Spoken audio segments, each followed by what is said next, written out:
Bonjour, pour la mandature 2020-2025, Jackie Kemble Tchabgou conduira la commune de Tcham. C'est le verdict de la session de plein droit tenue le 25 février 2020 à Tcham. Le 2 février, dans le cadre de la première édition de C'est vu de Tcham, nous avons reçu cet homme âgé de 56 ans. Découvrons sa vision pour la municipalité de Tcham dans cet entretien.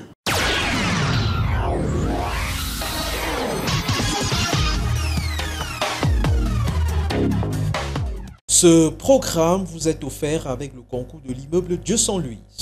Vous êtes de passage dans la ville de Tcham, seul ou accompagné de votre famille. Vous avez besoin de vous loger confortablement. L'immeuble Dieu sans Louis, situé au cœur de la zone administrative, vous offre à très bon prix des appartements meublés. Dans chaque suite, retrouvez une cuisine complètement équipée, 2 chambres à coucher avec toilette et un salon où l'on trouve, outre des fauteuils, une table de travail et surtout un écran plasma connecté à la télévision numérique terrestre. Pour les amateurs de fitness, une salle de sport existe. Le tout dans un secteur ultra sécurisé. Réservé, utilisez les contacts téléphoniques, WhatsApp et email qui s'affichent au bas de l'écran. Avec l'immeuble Dieu sans Louis, passez d'agréables séjours à Tcham en compagnie de votre famille.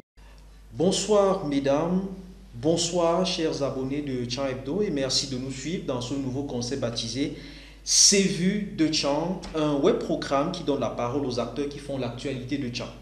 Dans ce premier numéro, nous recevons l'homme qui conduit la liste du Rassemblement démocratique du peuple camerounais en vue des élections municipales du 9 février 2020 pour ce qui est de la commune de Tcham. Il s'appelle Jackie Kemble Tchabgou, à qui nous disons bonsoir.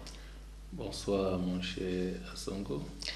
Alors, je vous prie de parler un peu plus fort dans le micro parce que vous êtes en campagne, c'est la campagne électorale. Alors, pour que nos internautes sachent bien qui vous êtes, je vais essayer de dresser votre portrait, votre biographie. Alors, vous êtes né le 18 avril 1964 à Yaoundé. Vous avez obtenu votre baccalauréat, ça fait bien 56 ans. 56 ans le 18 avril prochain. Vous avez obtenu votre baccalauréat série A au lycée Jos de Douala, c'était en 1984. Suivi en 1989 de l'obtention d'un diplôme d'études approfondies en droit privé à l'université de Yaoundé. Vous avez commencé vos activités professionnelles en travaillant dans une entreprise qui s'appelait le Petit Électroménager à Bonabéry, à Douala. Puis, vous avez travaillé à partir notamment de l'année 2000 dans le projet Éducation 2 financé par la Banque africaine de développement au Cameroun. Depuis 2009, vous êtes le secrétaire général de l'association des raffineurs d'oléagineux du Cameroun. C'est un ensemble d'industries qui pèse quand même 650 milliards de francs CFA d'investissement. Je peux me tromper. C'est ça.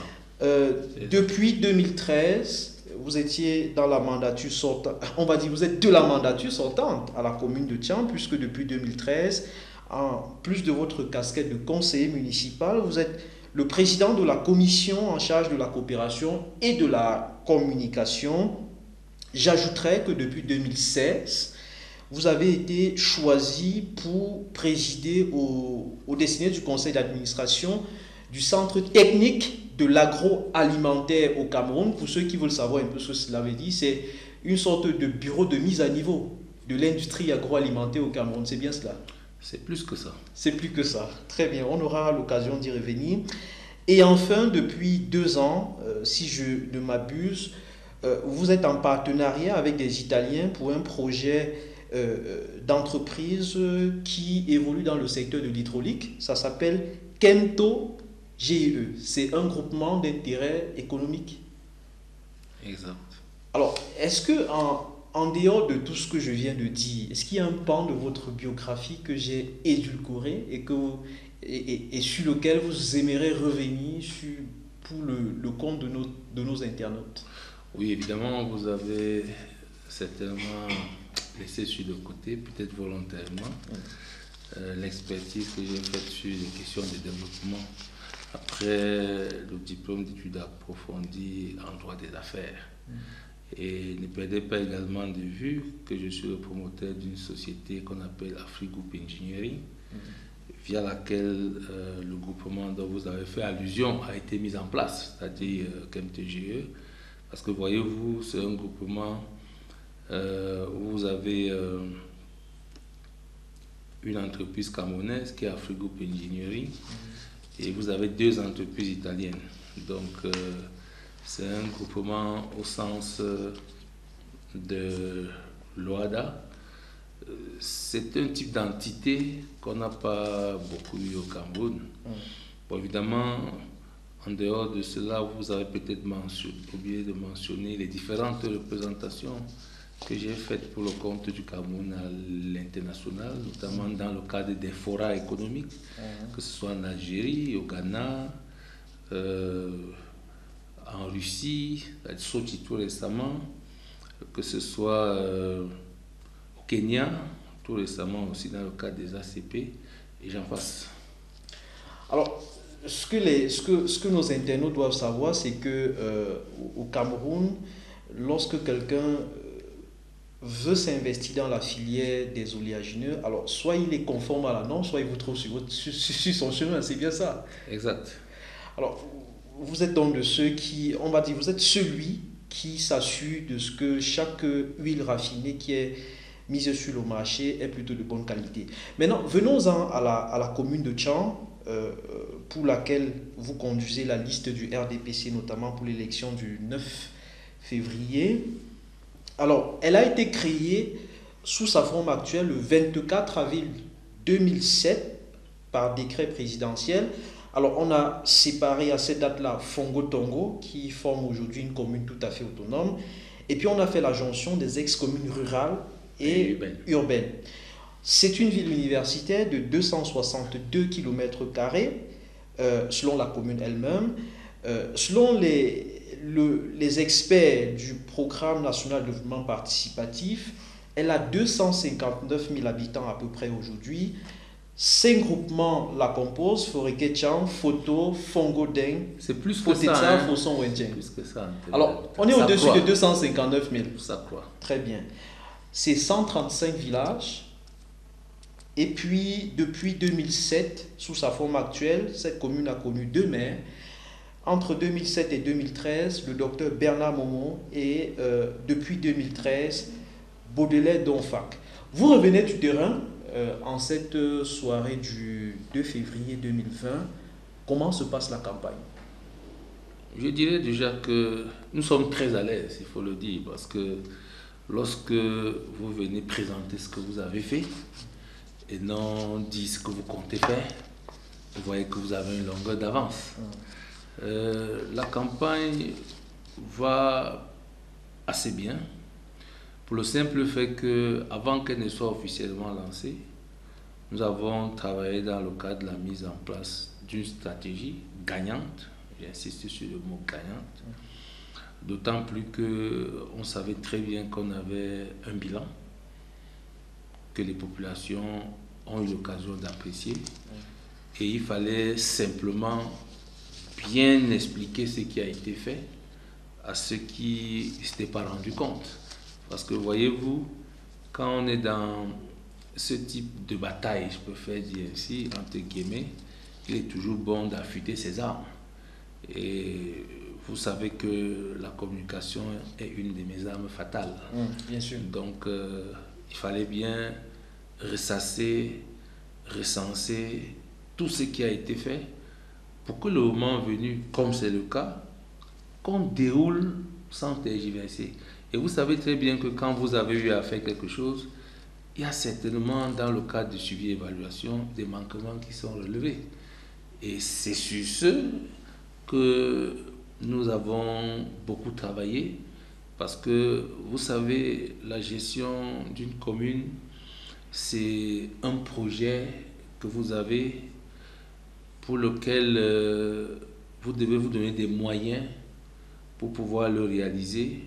Et une fois que vous l'avez fait, vous devez être à même, dans le cadre d'un suivi et évaluation qui est mis en place, savoir si vous avez réussi ou pas. Et c'est justement cet indicateur-là qui a permis à ce qu'on se rende compte qu'il y avait encore des choses à faire. Et c'est ce qui peut permettre de faire l'objet d'une critique. Donc, c'est une campagne qui se déroule de façon très structurée parce qu'un plan a d'ailleurs été mis en place pour être sûr qu'aucune zone ne devait être mise sur le côté, pour être sûr que toutes les populations de l'arrondissement devaient être atteintes. Vous avez parlé des groupements, mais vous savez très bien que c'est une ville cosmopolite et universitaire qui, au niveau de son centre urbain, a une population assez dense. Donc vous comprenez que une bonne partie de l'énergie a été mise là-bas, cela va de soi, et que les hommes qui ont été déployés sur le terrain ont d'abord été mis en capacité, parce que ce n'est pas une affaire des candidats. Et c'est à ce niveau que ceux qui disent que le RDPC est plus qu'un parti politique, mais une machine, il veut simplement dire que son organisation est exceptionnelle. C'est ce qu'on doit pouvoir comprendre. Pour l'instant, les choses se passent bien, il n'y a pas d'incident, et nous allons passer à la vitesse supérieure dès le lundi, parce que, voyez-vous, nous serons sur la dernière ligne droite.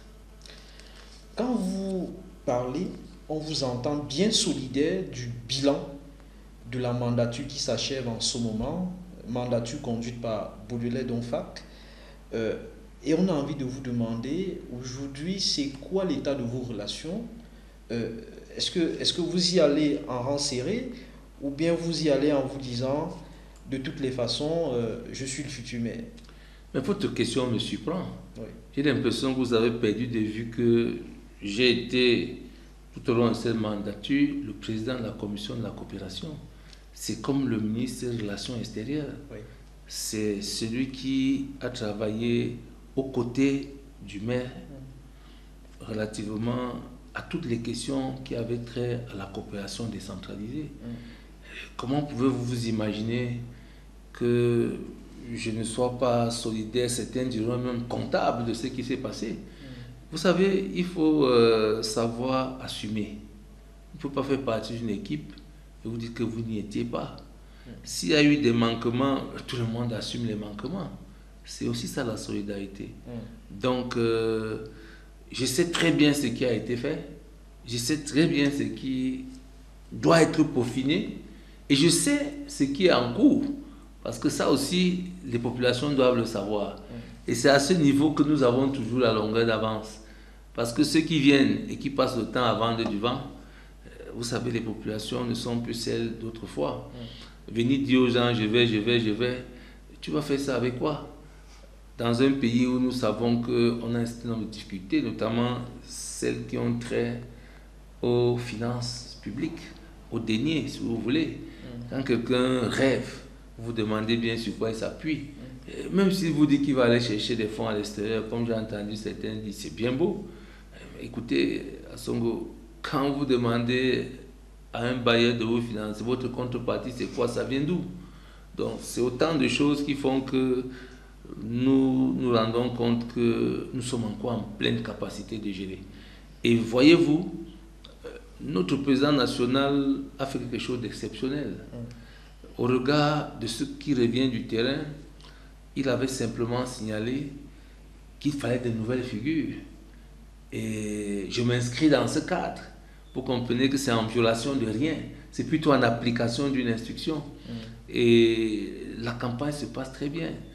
Nous étions sur le terrain ce jour avec le maire Donfac. Et ceux qui regardent les images se demandent, ben, on croyait que ces gens se tiraient, mais non, il n'y a rien de tout ça. Nous sommes d'ailleurs de la même formation politique. Nous avons travaillé dans le même cadre et sous le même mandat. Pourquoi allons-nous créer de la haine? Vous ne savez pas que dans notre parti, on sait aussi passer le témoin? On n'y est même pas encore. Vous savez, quand on dit que vous êtes tête de liste, ça veut dire qu'on a vu en vous un potentiel. On a vu en vous quelqu'un qui est capable ou qui est en capacité de pouvoir affronter l'adversaire. Ça s'est décidé démocratiquement. Bien entendu. À l'issue d'une élection. Bien entendu. Vous voyez donc que nous ne parlons pas seulement, mais nous faisons ce que nous disons. Combien de partis ont fait des primaires pour pouvoir désigner leur tête de liste? Je souhaite qu'on parle de votre vision pour les 5 prochaines années. Qu'est-ce que vous proposez aux populations de Tchang? En réalité, nous allons simplement poursuivre quelque chose qui a été tracé. Vous savez, les problèmes des villes sont quasiment les mêmes. À la seule différence qu'ils ne se posent pas avec la même acuité. C'est là où il y a la différence, le distinguo. Les questions qui ont trait à l'assainissement, les questions qui ont trait à l'approvisionnement en eau potable, les questions qui ont trait aux routes ou aux pistes rurales, les questions qui ont trait à l'énergie, les questions qui ont trait aux infrastructures tout court, qu'elles soient sanitaires, communicationnelles, éducatives, on les trouve dans toutes les villes, ces difficultés-là.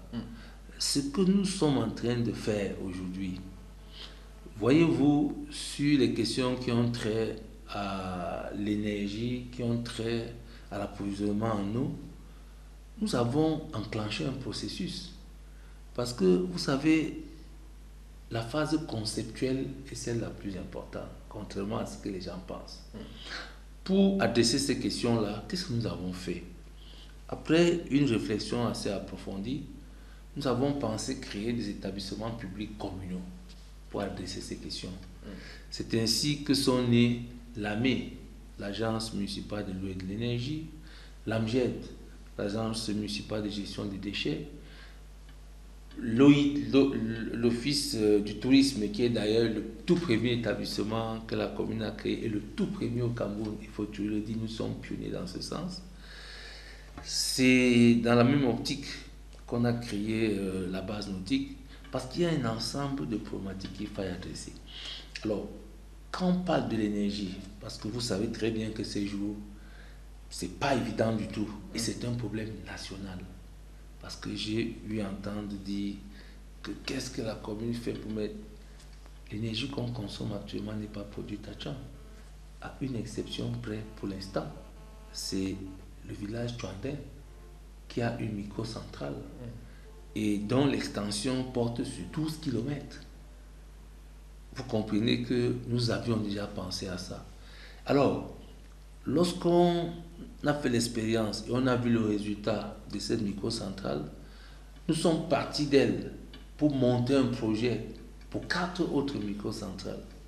Et à l'heure où je vous parle, la microcentrale de Lingan, l'appel d'offres y afférent a été passé. Dans le groupement photo.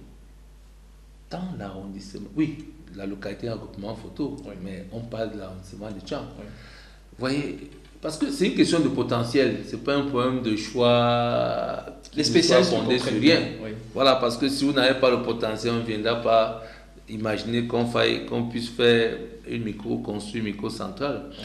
Donc, on est dans la phase de contractualisation relativement à la construction de la partie génie civil.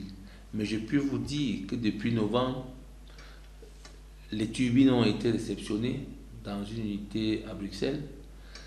Elles sont actuellement en train de flotter vers le Cameroun. Ça signifie quoi? Que d'ici 2, 3, 4 mois, vous aurez une nouvelle source de production de l'énergie. Et voyez-vous, Lingan, c'est à combien de kilomètres de Tchang, vous qui parcourez du centre-ville, c'est rien du tout. Si on parle de 12 kilomètres, comme on a parlé de Tchouandin, très vite, avant de la fin de l'année 2020, vous aurez une énergie ici dans la ville de Tchang qui ne sera pas l'énergie venant de Néo, qui sera une énergie propre. Vous voyez donc que nous avons développé ces problématiques en tenant compte de l'environnement. Et quand c'est un financement de l'AFD, il faut le dire, et quand cette microcentrale sera véritablement bien faite, il y a 3 autres qui vont donc suivre, parce qu'elles sont conditionnées par la réussite de la première. Vous voyez donc que la question d'énergie est prise en compte, contrairement à ce que les gens pensent. Et si on est passé à un éclairage solaire, c'est parce qu'on était très conscient qu'en se servant de l'énergie produite par le concessionnaire actuel, on n'aurait que des difficultés. On a donc, toujours dans le cadre de cette agence, monté un projet qui a eu un aboutissement heureux. Un financement de la Banque allemande de développement. Oui. C'est ça. Mais ce qu'on constate aujourd'hui, c'est que c'est certains de ces 100 lampadaires, parce qu'il s'agissait quand même de 100 lampadaires au départ, alors certains de ces lampadaires ne brillent plus. Quand on passe une prestation, on la confie à un prestataire. Oui. Vous savez ce qu'on appelle une retenue de garantie? Là, vous êtes dans un domaine que vous savez très bien que je maîtrise. Oui.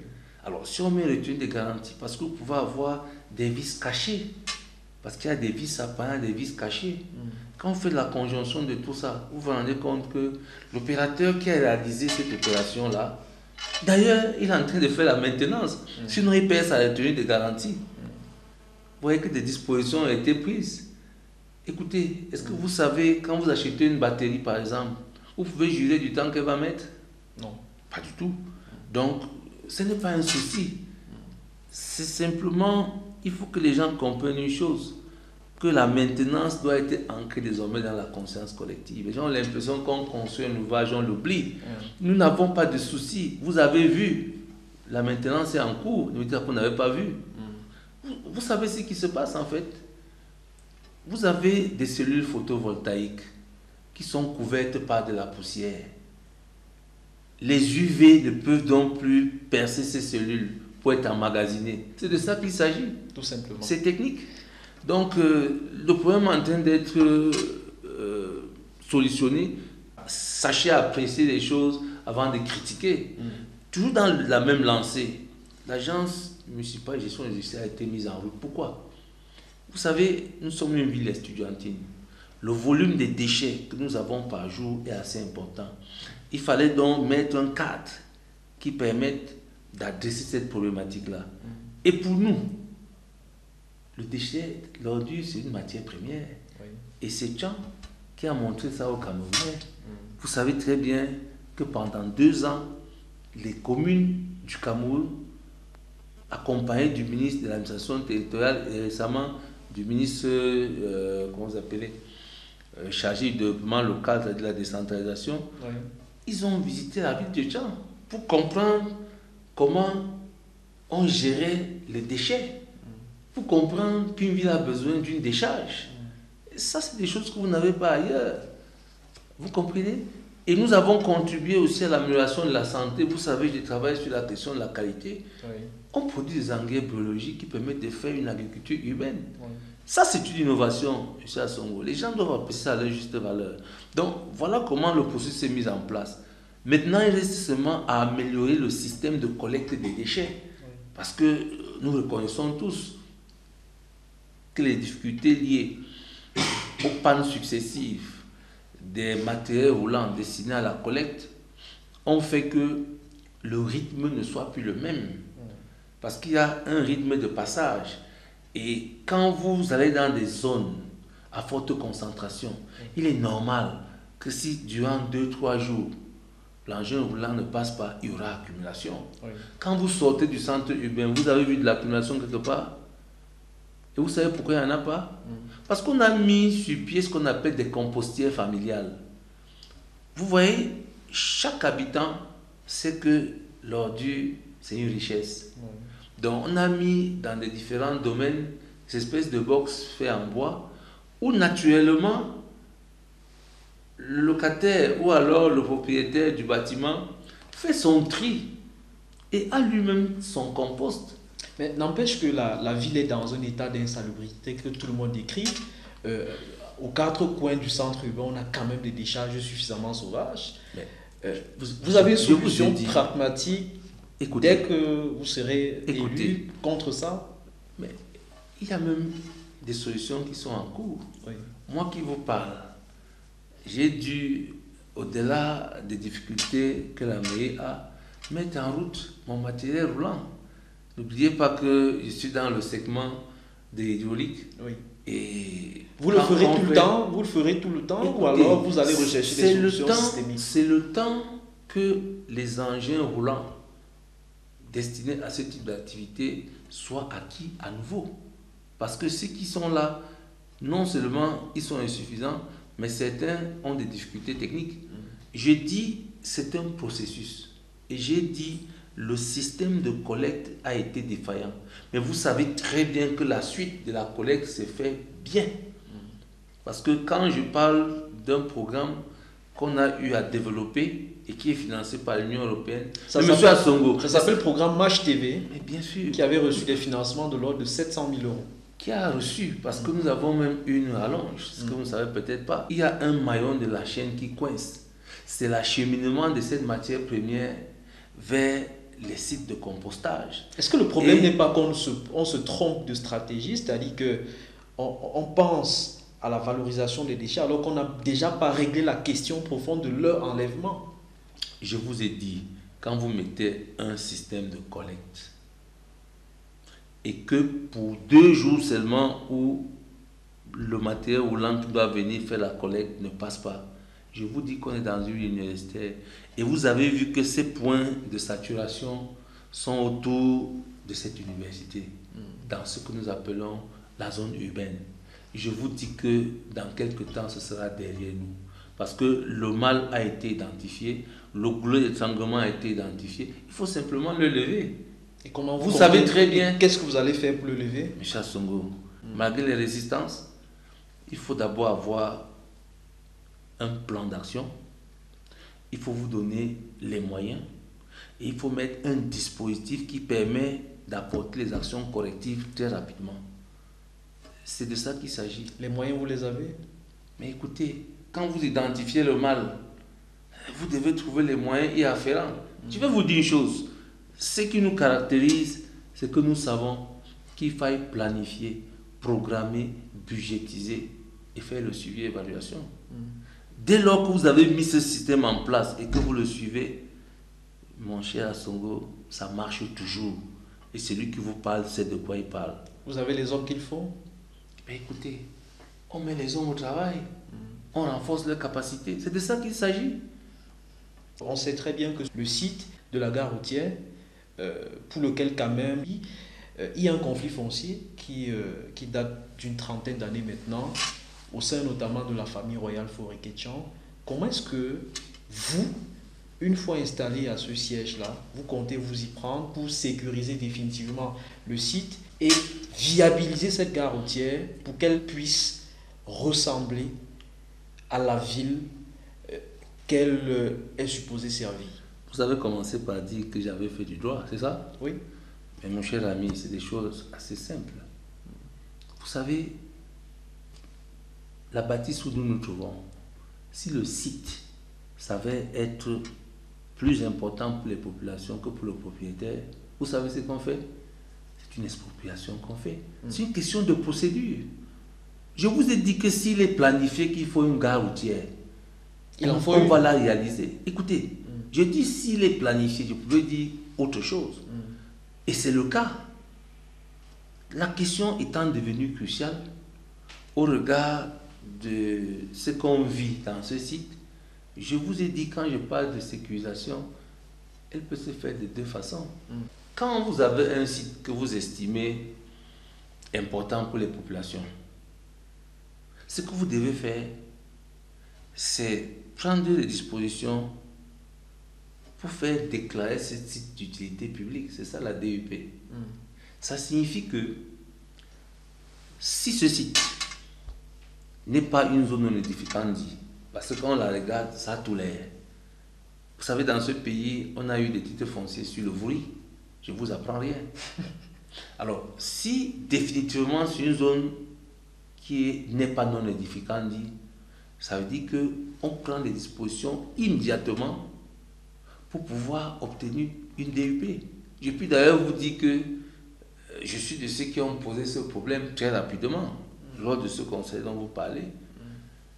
Parce que le docteur Bipile a bien fait de dire à nos auditeurs, quelques jours avant, que la question de sécurisation étant en train d'être réglée, l'aménagement peut devenir conséquent.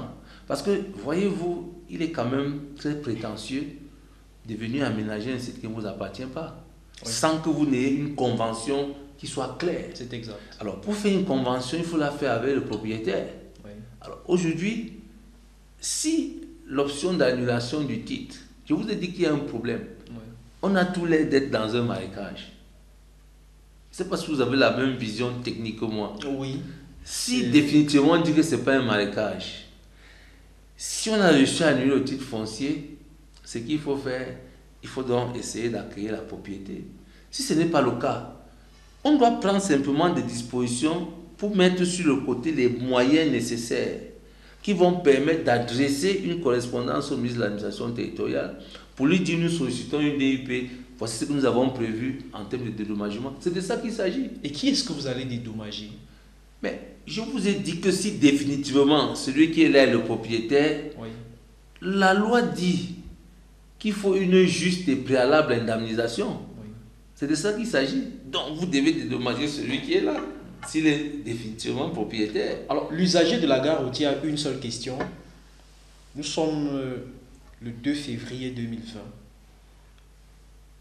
Quand est-ce qu'il pourra, étant assis confortablement dans un bus qui rentre dans cette gare routière, ne plus souffrir?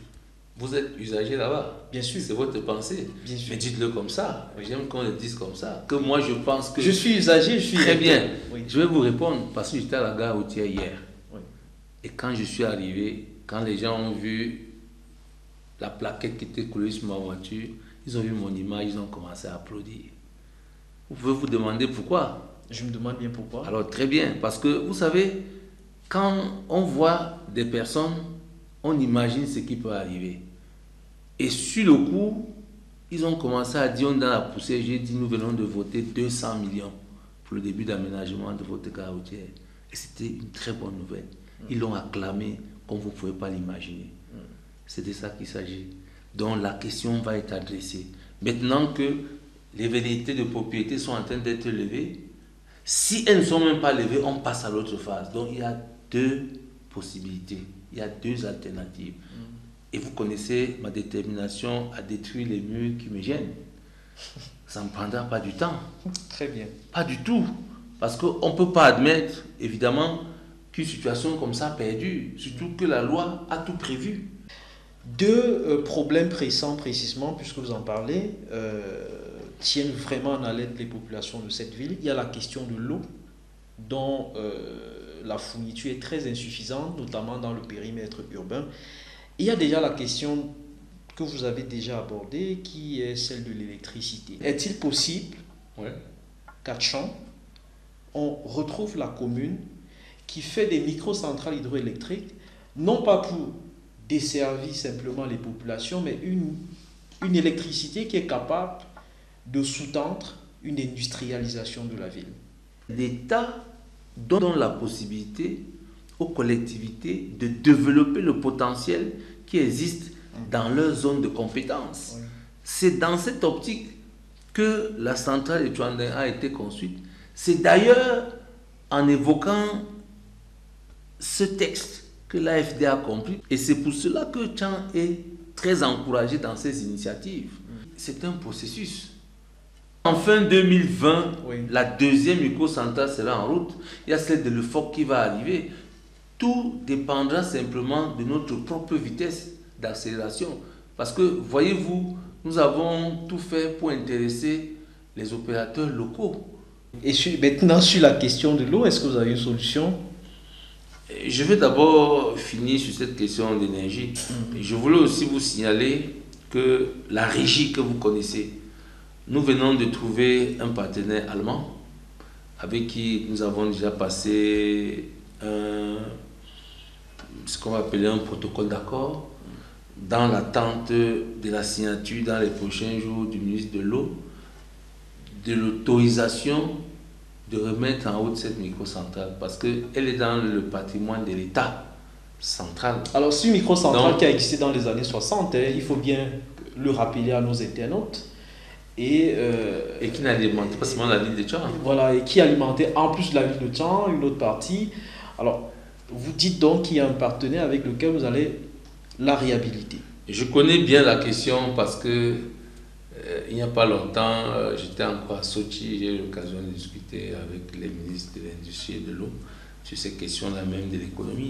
Et je vous confirme, parce que c'est des études qui avaient déjà été faites, le partenaire est arrivé, il les a actualisées, j'ai la copie, je pourrais vous montrer en cas opportun si vous le désirez. Donc, il y a certainement des questions qui vont se poser, parce que les gens ont construit le long de la canalisation forcée. du fait que l'ouvrage soit resté comme ça, on a cru qu'il n'avait jamais été utilisé. Mais comme l'eau qui permet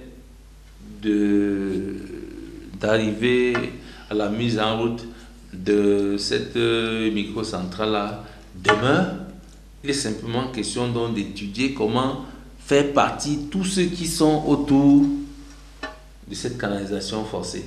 Je vous dis que les gens ont conçu dessus. Est-ce que ces personnes sont au courant qu'elles doivent partir? Comment ils ont même fait pour construire dessus? J'aurais aimé que vous posiez cette question. Donc, ce n'est pas un problème d'elles sont conscientes. Quand le moment viendra, elles vont nous dire comment ils ont fait pour s'installer dessus. Si c'est par des alchimies qui sont complexes, on va les dégager. Parce qu'elles ont fait comment pour avoir un titre foncier, ça va ressembler à la place de l'indépendance qu'on a vendue. Vous voyez, ce sont des choses qui sont extraordinaires. Mais quand les populations sont concernées, il y a toujours ce que je vous ai dit là. Si par extraordinaire, quelqu'un a fait un titre foncier de façon irrégulière, on va l'annuler. S'il a eu ça de façon régulière, parce qu'on avait pu imaginer, comme j'ai vu les gens essayer de construire autour de notre, comment vous allez appeler ça, de notre piste d'atterrissage, imaginez-vous, on ne laisserait jamais les gens faire. La canne est en train d'arriver, et Tchang a été inséré dans les villes qui vont y faire partie. Comment pourrons-nous ne pas avoir un aérodrome? Ce n'est pas imaginable. Mais ce ne sera pas au même emplacement. Pourquoi? Il y a quel souci? Vous dégagez tout ce qu'il y a autour. Parce que tous ceux qui sont là, je ne sais pas quelle régularité ils peuvent avoir. Ils peuvent aucune régularité. Il faut seulement les dégager et refaire la plateforme, et puis les choses vont aller d'elles-mêmes. Il s'agit bien de la longue piste qui longe la barrière de l'université de Tchang, du campus principal de l'université de Tchang. Oui, mais il n'y a pas deux aérogares ici à Tchang. C'est bien là-bas. Très bien. Il faut au moins qu'un hélicoptère puisse pouvoir y atterrir. Vous savez que Tchang vient de bénéficier, il faut encore profiter pour vous le dire, on n'est pas encore aux infrastructures sanitaires, de 200 millions pour des études d'architecture pour le CHU. Très bien. Maintenant, on n'a pas fini avec la question de l'eau. Oui, on va y arriver, parce qu'on était dans l'agence de l'eau et de l'énergie, on a parlé d'un segment, le deuxième segment. Ce que je veux déjà vous dire, c'est que au cours de la mandature qui s'achève, nous sommes attelés à réhabiliter les points d'eau qui n'étaient déjà pas fonctionnels. Parce que moi, j'aime dire chaque fois qu'une chose est de construire, une autre est de maintenir. Et si à un moment donné, on pense que c'est en construisant ça et là des multiples ouvrages qu'on va régler le problème, non, on est en train de gaspiller la ressource financière qui se fait rare. Donc nous avons, dans le cadre des projets que nous avons développés, réussi à réhabiliter des projets, des ouvrages hydrauliques avec l'appui de la coopération. Nous avons construit d'autres ouvrages hydrauliques. Parce que vous allez voir, quand vous êtes dans la partie urbaine de la ville de Tchang, vous allez voir qu'il y a plusieurs châteaux d'eau qui existent désormais. Parce que quand vous êtes dans le centre-ville, vous ne pouvez plus continuer à construire des points d'eau avec des pompes manuelles. Parce que voyez-vous, en milieu urbain, on construit des maisons modernes, on a des toilettes modernes, et vous ne pouvez plus aller plus haut dans des seaux pour aller verser dans ces toilettes.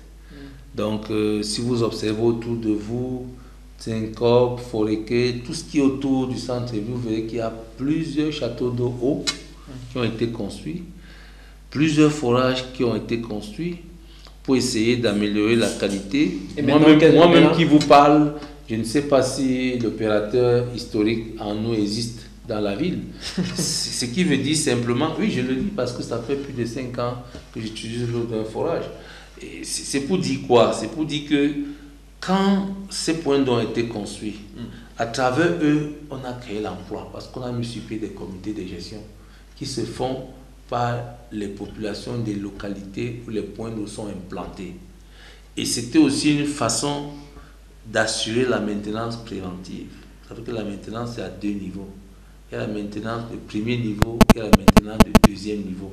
Donc, voilà comment nous avons fait. Nous avons conçu même des captages. Parce que vous savez, Tchang a un potentiel hydrologique très important. Parce que voyez-vous, moi qui vous parle et qui travaille dans le domaine de l'hydraulique, qui a réalisé une vingtaine de forages à Tchang. Aucun n'a eu un débit de moins de 2,2 mètres cubes par heure. Je suis arrivé même à 5 mètres cubes par heure. Ça veut dire que nous avons compris une chose. Nous allons densifier des études pour des forages en eau profonde.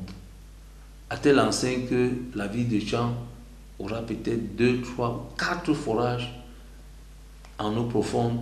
On n'aura plus besoin de l'opérateur historique qu'on ne voit même plus pour pouvoir résoudre les problèmes des populations. Parlons maintenant de la coopération qui est un des pans les plus importants de la vie de la commune de Tchang. Il y a une coopération dense avec Nantes en France. Aujourd'hui, il y en a une avec l'Union européenne, avec l'Agence française de développement, avec la Banque allemande de développement et tout ça. Il y a plein. Alors, on voit bien que il y a un horizon vers lequel on ne regarde pas beaucoup. Il y a l'Orient, avec notamment la Chine, il y a le Brésil, etc. Est-ce que vous avez une vision? Quelle est votre vision de la coopération? Est-ce que vous allez maintenir ce qui a été fait ou alors vous allez regarder au-delà? Mais je vous ai dit que j'étais le président de la commission de la coopération. Oui. Vous comprenez donc que je sais très bien ce qui a été tracé comme axe de coopération. Alors, une des grosses faiblesses de la commune de Tchang, c'est son incapacité à avoir une coopération structurelle et bien chiffrée, j'allais dire bien documentée, par exemple par des conventions précises avec l'université de la ville. Alors, comment vous entendez résoudre cette question quand on sait que l'université de Tchang a mis en place des universités municipales avec les 3 communes d'arrondissement de la ville de Bafoussam, Bafoussam 1, Bafoussam 2, Bafoussam 3, en laissant quand même la commune dans laquelle elle aurait dû commencer ses universités municipales. Quelle est votre vision de cette cohabitation entre l'université et la commune? Je veux déjà vous dire que l'analyse de l'eau se fait via l'université. Oui. Et c'est avec cela d'ailleurs que nous sommes allés montrer aux gens avec qui nous sommes dans des programmes communs, comme la Guinée-Conakry, comment nous faisions. Ils ont dit que c'était une chance pour vous d'avoir l'université. Vous pensez que c'est sur la base de rien? Puisque ces analyses-là ont un coût. Si on a commencé avec l'eau, on a poursuivi avec la notion des déchets, parce que vous savez, quand on parle du compost, il faut l'analyser, mon cher ami. Oui. Si vous ne l'analysez pas, vous risquez d'utiliser un engrais qui n'est pas tout à fait biologique et créer plutôt notre problème au niveau du consommateur. Ça, c'est fait encore avec l'université. Donc, il y a des axes de collaboration. Peut-être que Jeanne Bafoussam 1, 2, qu'est-ce qu'ils font d'abord des particuliers? Qu'est-ce que vous connaissez des particuliers dans ces communes-là? Par rapport à ce que vous voyez à Tchang, qu'est-ce que vous connaissez des particuliers? Il n'y a pas grand-chose. Donc, peut-être qu'ils sont encore dans des problématiques très élémentaires. Et ils estiment qu'ils se font accompagner là par l'université. Mais je vous dis, les problématiques qui ont trait à la gestion des déchets, notamment l'analyse, et qui ont trait à l'eau, notamment également l'analyse, sont faites avec l'université. Et on est en train de voir ce qu'on peut davantage développer. C'est de ça qu'il s'agit. Quoi par On ne exemple? signe pas les conventions pour signer, mon cher ami. Quoi par Dites que exemple? vous avez 40 conventions. Laissez que le projet soit achevé, on va vous dire. Vous voulez qu'on vous parle d'un projet dont l'étude n'est pas finalisée? Très bien. Parlons maintenant de l'écosystème de l'innovation. Alors, je vais vous parler de plusieurs projets d'innovation qui sont partis de cette ville pour tutoyer quand même les sommets à l'échelle du monde et qui n'ont jamais été encouragés par la commune. Je vous parlerai par exemple de la couveuse néonatale interactive qui est baptisée Maro, qui a gagné quand même le prix de l'Agence française de développement à Paris, puis le prix Afrique et Moyen-Orient de l'entrepreneur social Orange, puis le prix du chef de l'État pour l'innovation en février 2018, et aujourd'hui cette couveuse est à l'hôpital régional de Bafoussam. Elle a été conçue à Tchang par l'Agence universitaire pour l'innovation. Jamais elle n'a reçu un encouragement de la commune de Tchang.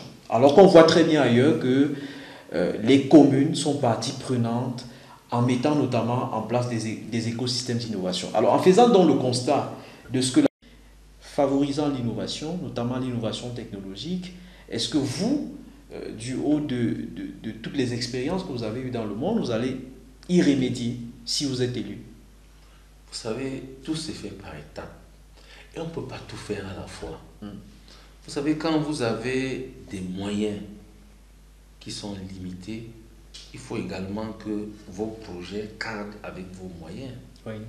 N'essayez pas de mettre des choses que vous n'allez pas pouvoir poursuivre. Ce sera plus grave que de n'avoir rien fait. Oui. Parce que imaginez-vous que vous disiez que vous êtes, que vous dites à votre partenaire, si on peut l'appeler ainsi, vous êtes en capacité de l'accompagner, Oui. et qu'il focalise son attention sur vous, et après vous ne le faites pas, ça ressemble à quoi? La commune aurait pu au moins recevoir tous ces innovateurs qui gagnent des prix à l'échelle du monde, ne serait-ce que pour des félicitations. Je vais vous dire une chose, Vous savez très bien qu'il y a un plan local de développement. Oui, vous le savez. Bien sûr. Donc, ce que l'exécutif qui est en place fait, il n'invente rien. Et il y a un plan d'investissement annuel.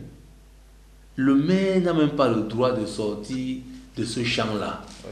Ça veut dire que si, dans le plan local de développement, on avait prévu l'innovation, que ce n'est pas en train d'être fait, il faut donc savoir qu'est-ce qui plombe cette voie-là. Est-ce que vous prévoyez de le faire?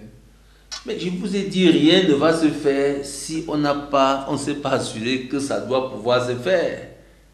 On arrive donc à des technologies conçues à Tchang, mais qui ne profitent en rien à la ville et même pas en termes de marketing de territoire.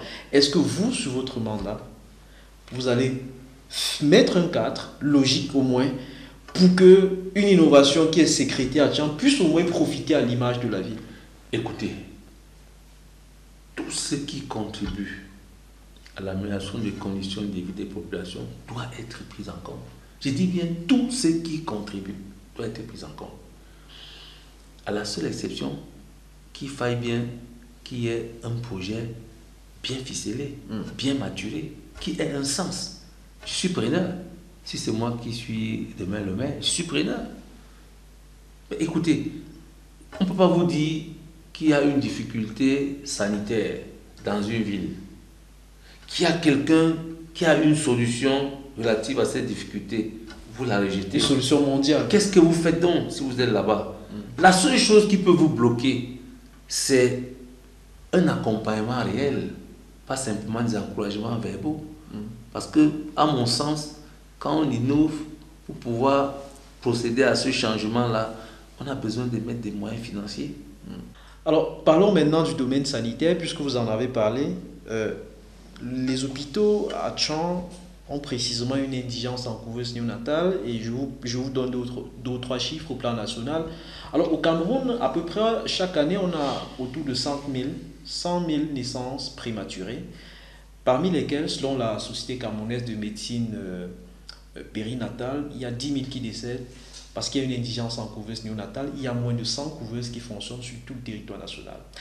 Alors, la situation à Tchang n'est pas très différente. On a aujourd'hui une agence universitaire qui a par ailleurs créé une entreprise pour la production en série de sa couveuse néonatale, qui est par ailleurs homologuée par le ministère de la Santé publique, qui vient de lancer une campagne de financement participatif pour que les communes, pour que les individus contribuent afin que des couveuses soient construites et déposées dans les hôpitaux. Est-ce que vous, maire, vous allez participer à une telle campagne au nom de la commune? Si la loi permet à ce qu'une telle action puisse être menée sur le plan local, nous allons le faire. Très bien. Avez-vous un plan d'industrialisation de la ville de Tchang? C'est quand même le ventre mou. Beaucoup de jeunes passent par ici, font des études, puis repartent parce qu'il n'y a pas d'opportunité économique. Est-ce que vous avez un plan d'industrialisation dans votre plan d'action? Il y a un plan national auquel j'ai contribué, le PDI. Oui. C'est de ça qu'il faut s'appuyer. Quelle est la part de avec Tchang des là-dedans? sanctuaires. Aujourd'hui, la ville de Tchang a un problème de conservation de ses denrées, a un problème de transformation de ses denrées, a un problème de valorisation de ses denrées, qui vont créer des emplois, qui vont créer des revenus. Je l'ai déjà dit. J'ai même demandé aux gens de se regrouper pour avoir des documents administratifs, parce que s'ils avaient ces petits documents-là, ils seraient déjà accompagnés. Qu'est-ce que vous entendez par document administratif? Ben écoutez, des entreprises, des GIC? Mais oui, il faut créer quelque chose. Vous ne pouvez pas prétendre que le centre technique va vous appuyer quand vous n'êtes même pas une structure qui a un document administratif. Ce n'est pas possible. Moi, j'ai dit aux populations, chaque fois que je suis allé dans les comités de développement, parce que je vous dis que chaque année, je finance les comités de développement. Renseignez-vous dans les villages. Et je leur dis souvent, préparez-vous à la transformation de ce que vous produisez. Vous gagnerez mieux et vous emploierez d'abord les gens dans votre famille et ensuite d'autres personnes qui ne sont pas de votre famille. Très bien. Donc, c'est une préoccupation qui est mienne, transformer. Et ça ne demande pas grand-chose, hein, parce que je peux vous dire qu'il y a plein de choses à transformer dont je connais déjà les équipements qu'il faut, je connais les coûts, je connais les espaces nécessaires, parce que même en termes d'énergie, ce n'est pas de la grosse énergie. Vous voyez? Donc, il faut simplement partager ça dans un cadre maintenant qui soit un cadre communal et qui aille au-delà des échanges qui avaient lieu avec des responsables des comités de développement. Très bien. Alors, revenons maintenant pour terminer à la constitution de votre liste de 42.1. On observe là-dedans des classiques, des gens qui sont quand même sur la scène politique depuis, on va dire, une quinzaine d'années maintenant. Mais on observe aussi l'entrée des jeunes, comme vous l'avez dit. Je parlerai notamment de Eric Sanou, qui est le président de l'antenne régionale du Conseil national de la jeunesse du Cameroun. Je parlerai également de Landry Toukam. Qu'est-ce qui a justifié l'entrée de ces jeunes-là sur une liste quand on sait que la précédente n'avait quasiment qu'une seule personne qui répondait à cette tranche d'âge-là? Le EDPC, c'est un parti moderne, il faut que je vous le dise. Donc, quand vous voyez un renouvellement de près de 25 personnes, vous avez vu ça dans quel parti? Moi, j'ai vu des partis qui sont en face de nous, c'est des gens qui datent, je ne sais pas combien de temps, qui se remettent en pole position. Est-ce que vous avez pris avec vous des gens qui ont réellement la compétence pour vous accompagner? Et je vais vous dire, c'est une équipe, j'ai jamais vu ça. Hein. Quand je regarde partout, j'ai jamais vu ça. Vous avez là-dedans des techniciens de tous les domaines, c'est-à-dire le génie hydraulique, le génie civil, le génie informatique. Vous avez là-dedans des enseignants, des étudiants. Vous avez là-dedans des gens de la gare routière. Vous avez des mototaximens. Vous avez des praticiens. Et il manque là-dedans des gens qui représentent les couches défavorisées, comme les handicapés. Comment vous le savez? Comment vous le savez? Le handicapé, ce n'est pas celui qui est infirme. Parce que les gens voient toujours un handicapé, celui qui est infirme.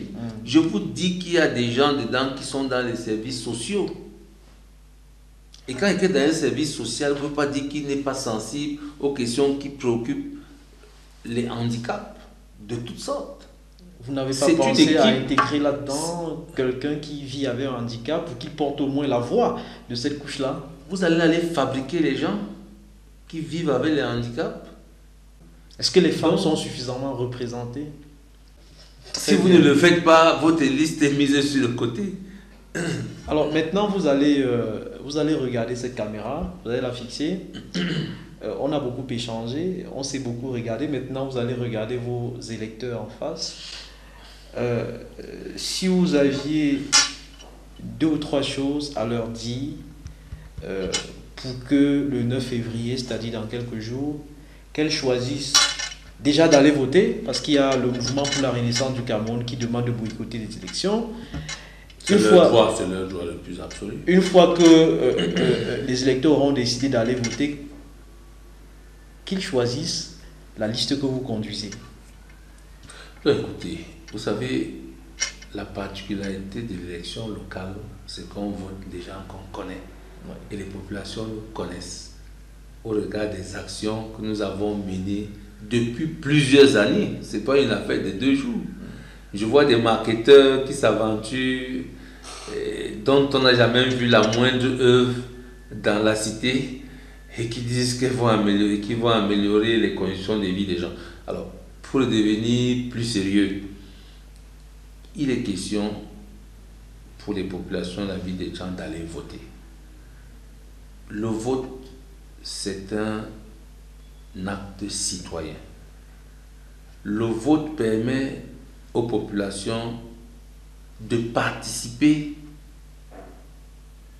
à la gestion de leur ville, de participer au choix, pour dire les choses autrement, de ceux qui ont la responsabilité de s'assurer que leurs conditions de vie vont s'améliorer. Et c'est extrêmement important. Je prie donc les populations de la ville universitaire de Tchang d'aller voter, mais de voter utile. Parce qu'en réalité, le vote n'est pas une question de cœur. Je le dis en mettant la main sur le cœur. C'est une question d'intérêt. Qu'est-ce qu'on gagne en votant? Ce que je vous dis, chère population de la ville de Tchang, c'est que vaut mieux prendre ce qu'on vous tend que d'attendre ce qu'on vous promet. Et je souhaite que vous nous accordez votre suffrage ou vos suffrages pour nous donner la force pour aller prendre au niveau du pouvoir central. Parce qu'en réalité, il faut être en capacité d'aller prendre. Est-ce que c'est le futur maire de la commune de Tchang qui vient de parler? Vous savez, quand on est candidat à l'élection municipale, on est un futur maire. C'est bon de le dire. Si je m'appuie sur ce postulat-là, ça peut bien être le futur maire qui est en train de s'adresser à vous. Et si vous le voulez bien, ça se fera. Très bien, c'était une réponse un peu nuancée, mais on comprend bien le contexte. Mesdames et messieurs, merci d'avoir suivi cette première édition de C'est vu de Tchang. C'est vu de Tchang, c'est donc cet entretien, ce programme entretien avec les personnalités qui marquent l'actualité dans la ville de Tchang. Et nous étions en compagnie en cette soirée du 2 février 2020 de Jacky Kemle Djagou, c'est la tête de liste du Rassemblement démocratique du peuple camerounais en vue des élections municipales du 9 février 2020 dans la circonscription électorale de Tchang. Merci d'avoir regardé sur nos différentes plateformes. N'oubliez pas de vous abonner. Merci à Sami Fopa qui a assuré tout le côté technico-artistique de cet entretien. Retrouvons-nous très bientôt pour le deuxième numéro de ce programme spécial.